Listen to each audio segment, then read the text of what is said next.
minutos que nos quedan vamos a tratar de ser conciso y explícito a la vez. En medio me la dejaron picando los hermanos que hablaron, para lo que quería comentarles en esta mañana. A raíz de una conversación que estábamos ahí el domingo pasado, cuando Hugo Pablo vino a saludar a Esteban porque se iban allá posiblemente con nieve en Mendoza, y Esteban le decía más o menos cómo manejarse en la nieve y una cosa y otra. Esteban nos contaba que ellos saliendo de Cholila, ¿no?, a los pocos kilómetros había aguanieve, oíste, hay que ir despacio, 40, de repente van por la ruta, los pasa una chata, ¿no?, y un poco más adelante la encuentra dada vuelta, patinada. Y yo le digo a Esteban, pero ese tipo no sabía, no, era de Cholila también, ¿no? Era así. Un tipo de la zona sabía que por esa zona, y Esteban le explicaba eso a Hugo Pablo, si anda a Mendoza con la nieve, anda despacio, por esto, por lo otro, ponerle las cadenas esas de sopladas o la otra de verdad, pero le indicaba. El otro lo sabía, lo pasó a más velocidad corriente y quedó dado vuelta, con peligro para todo lo que pasaba.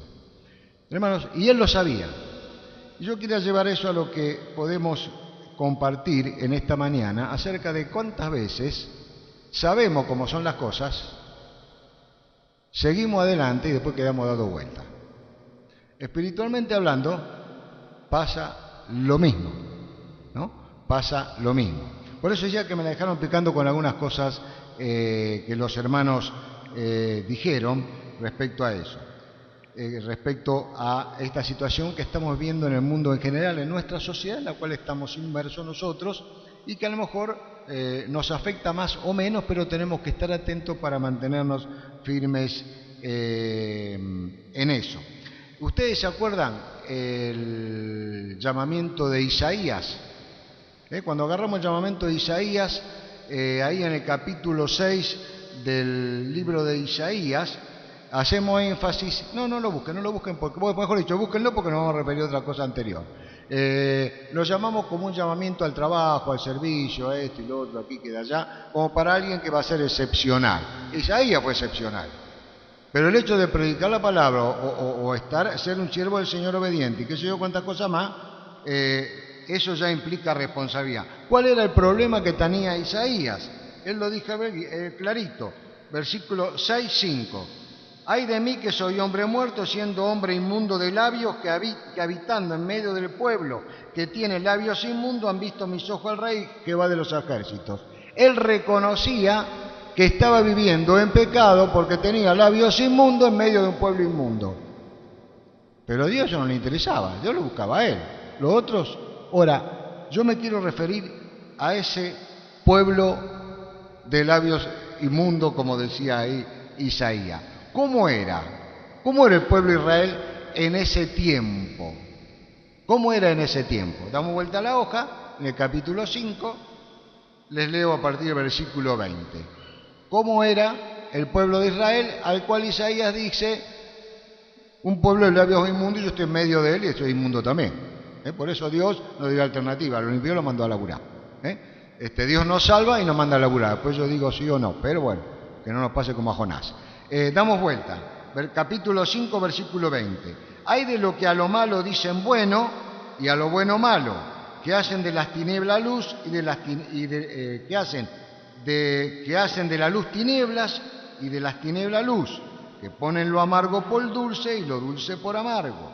Hay de los sabios en sus propios ojos y de los que son prudentes delante de sí mismos. Hay de los que son valientes para beber vino y hombres fuertes para mezclar bebida. Cualquier parecido con la actualidad es pura casualidad. Los que justifican al impío mediante cohecho y al justo quitan su derecho. Esto fue escrito 700 años antes de Cristo, la sociedad que vivía en ese tiempo. Y acaba de leer Luis ahí en 2 Corintios, en el capítulo 4, Antes bien, renunciamos a lo oculto y vergonzoso, no andando con astucia ni adulterando la palabra de Dios, sino por la manifestación de la verdad, recomendándonos a toda conciencia humana delante de Dios. Ni andar con astucia, renunciando a lo oculto, vergonzoso, y no busquemos las otras listas. Eso fue escrito hace 2000 años, es decir, 700, 800 años después de lo que dijo Isaías. Es decir, vivimos inmersos en una sociedad que no es de ahora, sino que es ya de mucho tiempo. Lo que pasa es que se ha acrecentado mucho eso.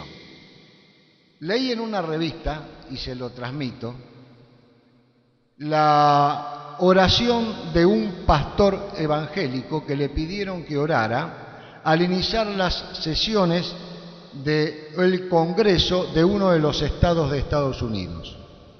En el estado de Arkansas iban a iniciar el Congreso, como acá el 1 de mayo, iba a haber un discurso. Como pueblo evangélico que se caracteriza, llamaron a un pastor, Joe Gray, para que orara por ese periodo y por los congresales que estaban ahí asumiendo ese año. Y en la apertura de esas sesiones oró este pastor y produjo algún malestar entre aquellos que lo estaban escuchando. Hace varios años que pasó esto, pero la oración dice ahí, nos circunscribimos a ella.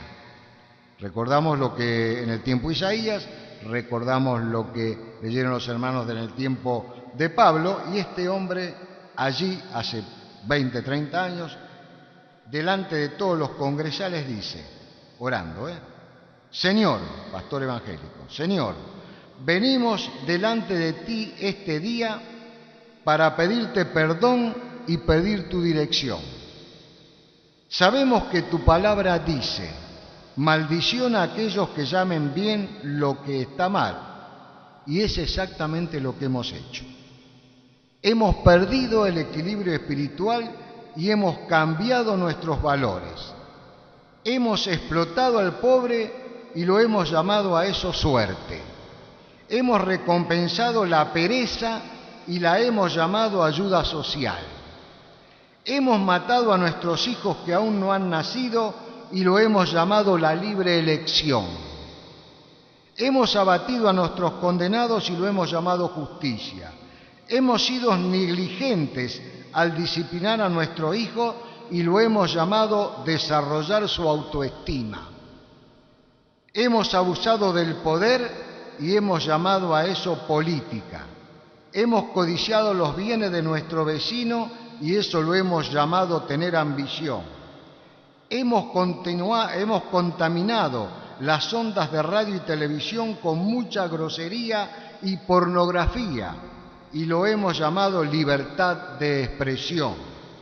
Hemos ridiculizado los valores establecidos desde hace mucho tiempo por nuestros ancestros y a esto lo hemos llamado obsoleto y pasado.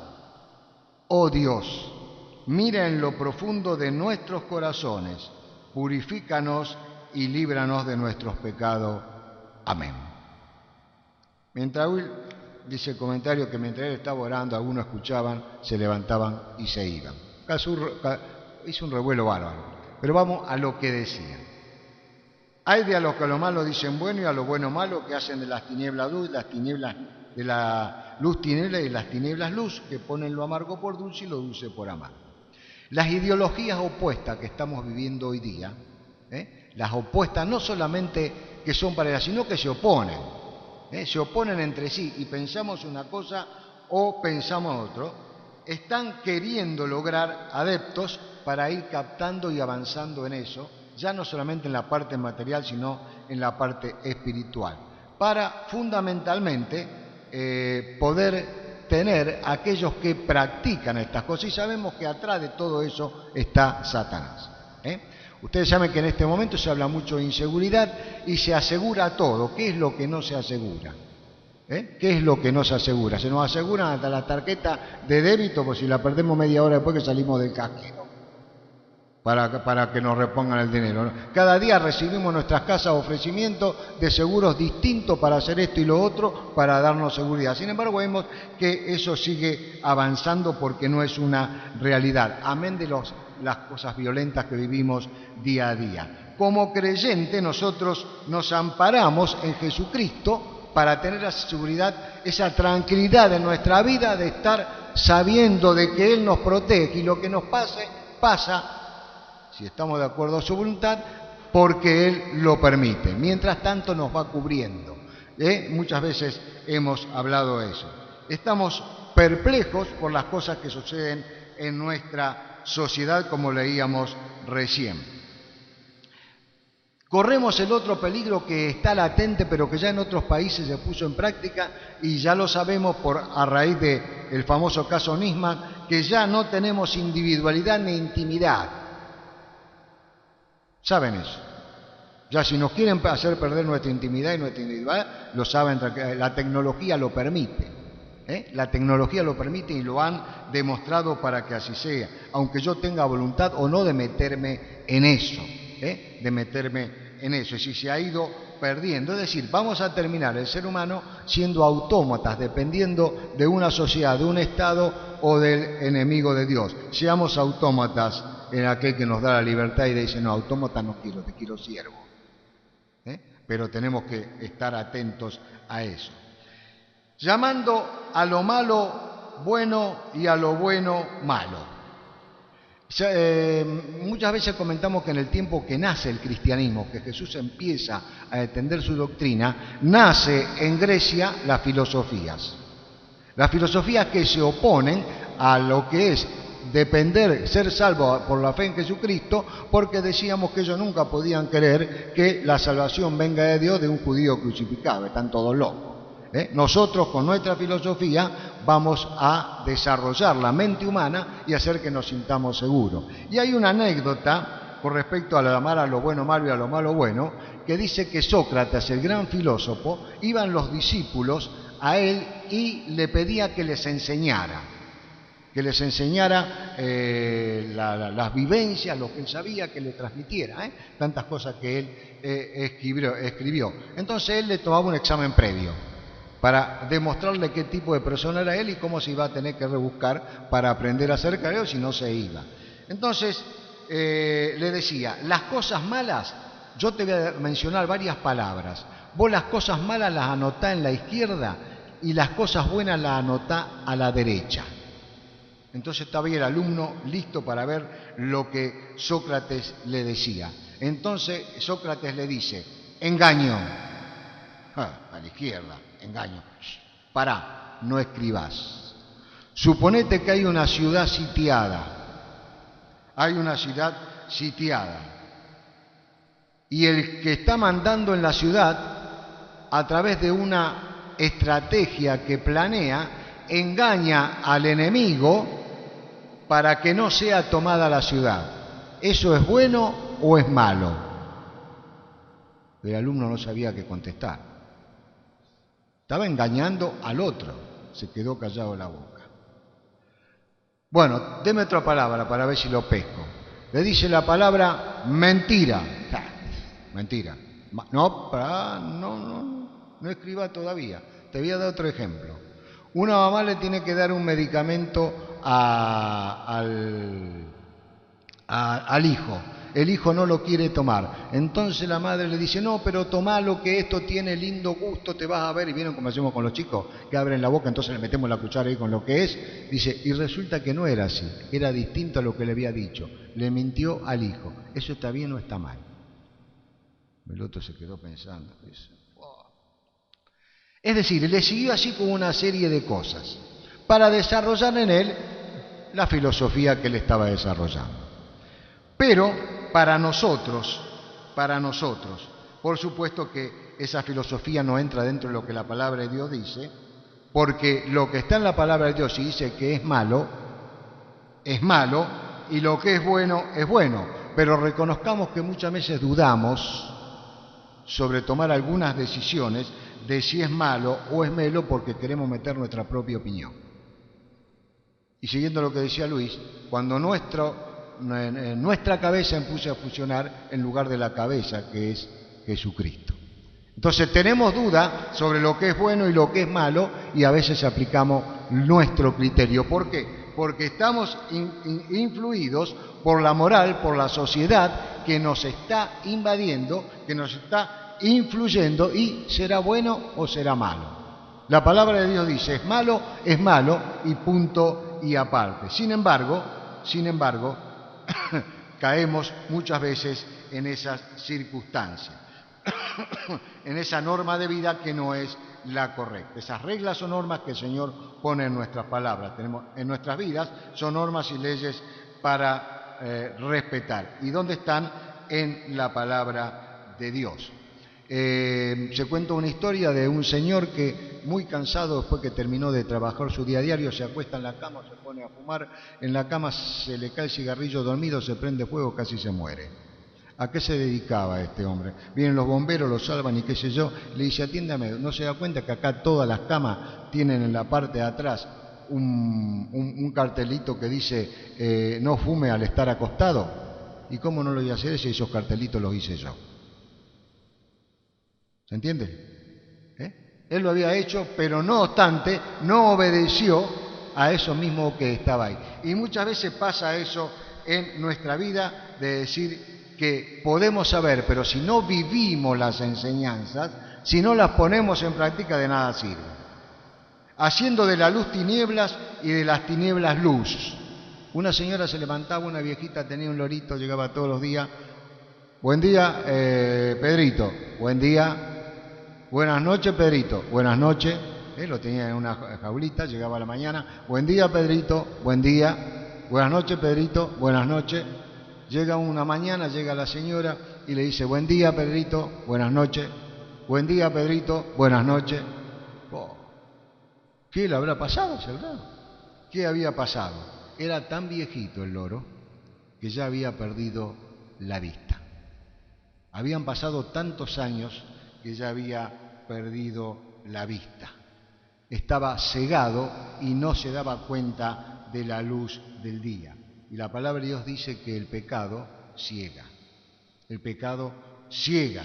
No podemos entender, no podemos ver la luz de la palabra de Dios. El Señor dijo, yo soy la luz del mundo y el que me sigue no andará en tinieblas, sino que tendrá la luz de la vida.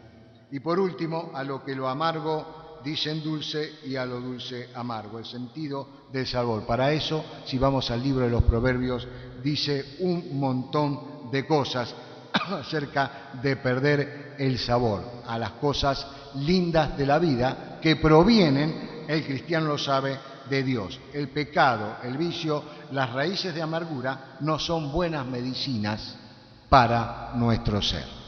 Se cambian los términos y así es como somos influenciados.